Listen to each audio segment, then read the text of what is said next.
Hi first grade friends and families, this is Miss Burns, and this video is for all first graders who are on day 3 of week 3 of teleschool. For the last couple of days we've been working on adding two-digit numbers, and yesterday we started working on adding two-digit numbers with regrouping, and we were able to do that by using objects. Well, today we're going to continue adding two-digit numbers with regrouping, but instead of using objects, we're going to do it by drawing pictures. So we're staying with NBT4, that's our standard that's telling us we need to know how to add two-digit numbers using what we know about place value. And we're going to be drawing pictures to solve two-digit addition problems with regrouping. Now, let's remind ourselves a little bit about what that looks like and what is regrouping. Regrouping is just a fancy way of saying that we're going to take 10 ones, like we have here, and we're going to trade them for 110 because we already know that 110 is the same or is equal to 10 ones. So if you have a full 10 frame, or remember we've been solving these problems by pretending we have an invisible 10 frame, if you are able to fill up that 10 frame with 10 ones, you can just swap it or trade it for a 10. We're going to be doing that today, except for instead of using these objects like base 10 blocks and ones, we're going to be drawing pictures to help us. So let's take a look at what this looks like. We're going to stay on the left side of our chart today, just like we did yesterday, where we're adding two-digit numbers and one-digit numbers. And just like yesterday, we're going to have to make sure that we look to see if we are able to regroup and trade. As we are drawing our picture, we'll start to see if we're able to regroup and then trade for a 10. Just like yesterday, after we have drawn our picture, we're going to add our ones, regroup and trade, and then add our 10s. We're going to do one example where I just want you to watch me, and then the next two, you can go ahead and try them along with me. So our first problem is 19 plus 7. We've been doing this long enough where you know my first step. You know I'm going to be writing this problem horizontally first. I'm sorry, this is written horizontally.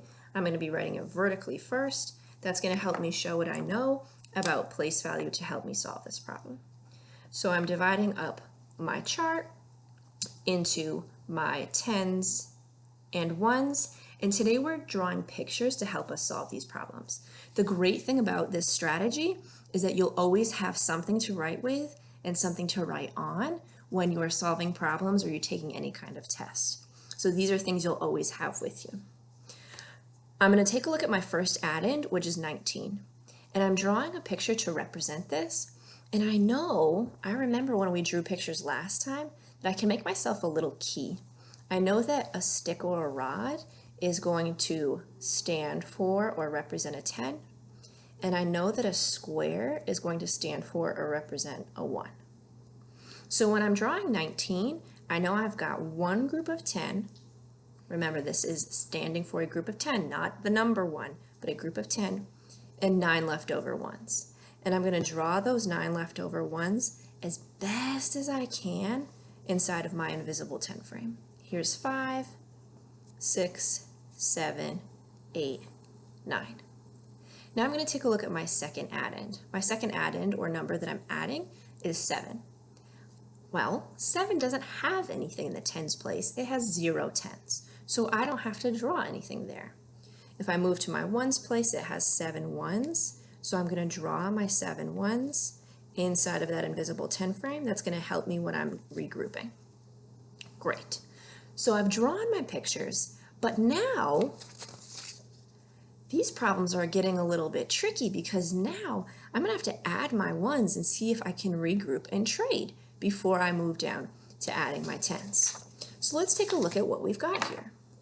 Well, I see an almost complete 10 frame up here with the number 9. And I know that if I just added one more 1 up here, I would have a complete 10 frame. So you know what? I can come down to the 7 and grab one of these ones to go up with this 9 to complete my 10. Check out how I'm going to do this. I'm going to circle that one extra one that I need that's going to help me complete this group of 10. That's me regrouping. That's me looking at all of the ones that I have and looking to find a group of 10. And I found one. 1, 2, 3, 4, 5, 6, 7, 8, 9, 10. But I can't keep it here. 10 ones can't live over in the ones place because 10 ones is the same as 1 10. And 10s live over in the tens place. So instead, I'm going to trade them. And to show that I'm trading, I'm going to draw an arrow. And I'm trading them for a 10. Now this next step, friends, is very important. After I trade them for my 10, I want to make sure that I don't count them again. Just like in these problems, after I traded my 10 ones for a 10, I crossed them out. That's going to keep me from counting them twice. So I'm going to go ahead and put a little X through here to remind myself I regrouped these 10 ones and traded them for a 10. Don't count them again. Now I can move down my place value chart and see what I've got left. Well, I crossed this whole thing out, including the little one I borrowed down here. I can't count any of that, but I can count all the other ones that are left. So I'm going to go ahead and count those. I have 1, 2, 3, 4, 5, 6 ones. And now I'm going to move over to my 10s. I have 1 10, I have 2 10s. Oh, right, because this is the 10 I got once I regrouped and traded. 1 10, 2 10s. So 19 plus 7 must be 26. I can also check my work by just counting all my 10s and 1s on my board. Here I go. 10, 20, 21, 22, 23, 24, 25, 26. Notice that I did not count what I have circled and crossed out because that is my group of 10 ones that I traded for this 10 over here. We're going to be very careful when we're doing that work. All right, nice job, friends, following along with me. Let's try the next one together.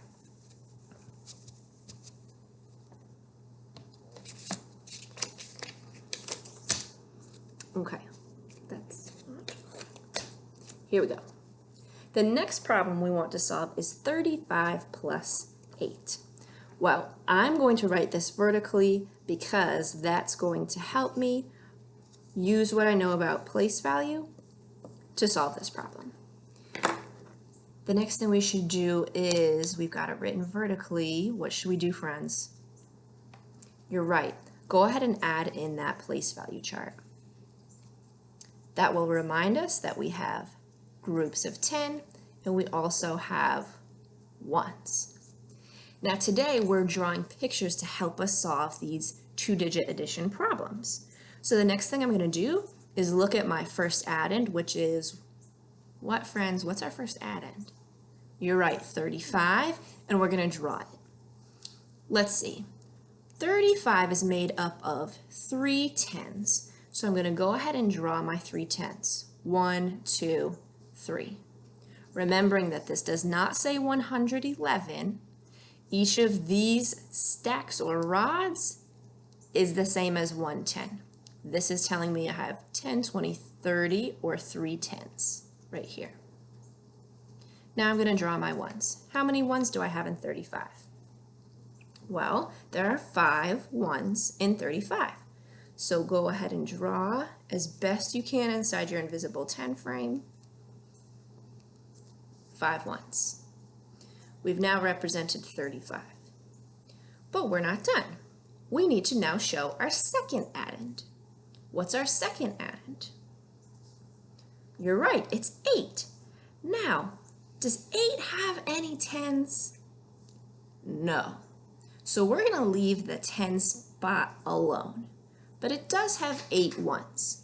And we can draw or represent those ones by drawing 8 squares.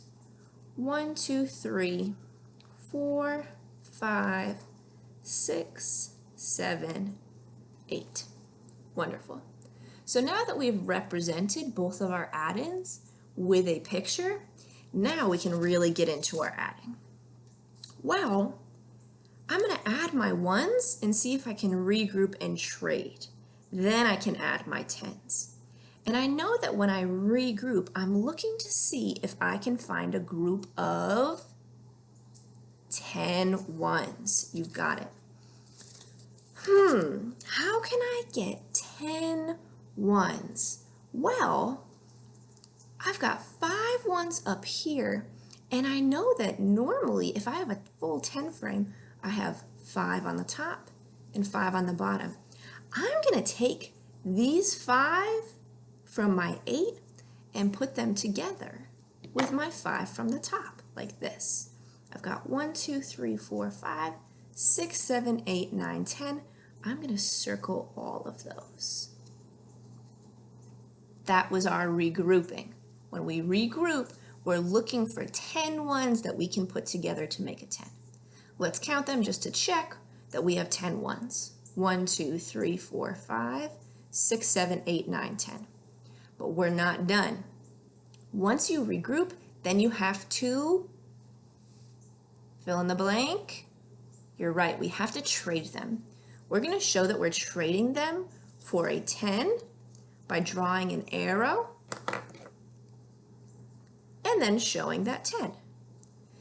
But don't forget to cross out your ones. We don't want to accidentally count them again.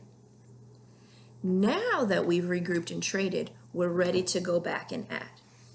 Okay, well, we only have 3 ones left. After we regrouped and traded, we don't count any of these ones anymore. They're all part of this 10 over here. So we have 1, 2, 3 ones left. And let's see how many 10s we have. We have 1, 2, 3, 4 10s. So 35 plus 8 is 43, or 4 groups of 10 and 3 leftover ones, which makes sense because I have 1, 2, 3, 4 groups of 10 and 1, 2, 3, 3 leftover ones. Now friends, you're going to click right below the video and you're going to practice some of these on your own, but I want you to be very careful because I know what's going to happen. Some friends are going to do an awesome job by finding that group of 10. They're going to circle their group of 10 that they found in their ones place. They know that it can't stay there because 10 ones is the same as 1 10, and we can't have 10s in the ones place. They're going to trade it for a 10, and you know what they're going to forget to do? They're going to forget to cross it out. And if you forget to cross it out, you're probably going to count it again. And then your answer is going to be all wrong. So make sure that when you're working on your assignment that you cross out your 10 ones once you've traded them for a group of 10. So friends, today we've worked on drawing pictures to solve 2-digit addition problems with regrouping. And now we know how to do 2-digit plus 1-digit addition problems with pictures and objects. Tomorrow we're going to move to 2-digit plus 2-digit problems using objects. Thanks so much, and we'll see you tomorrow.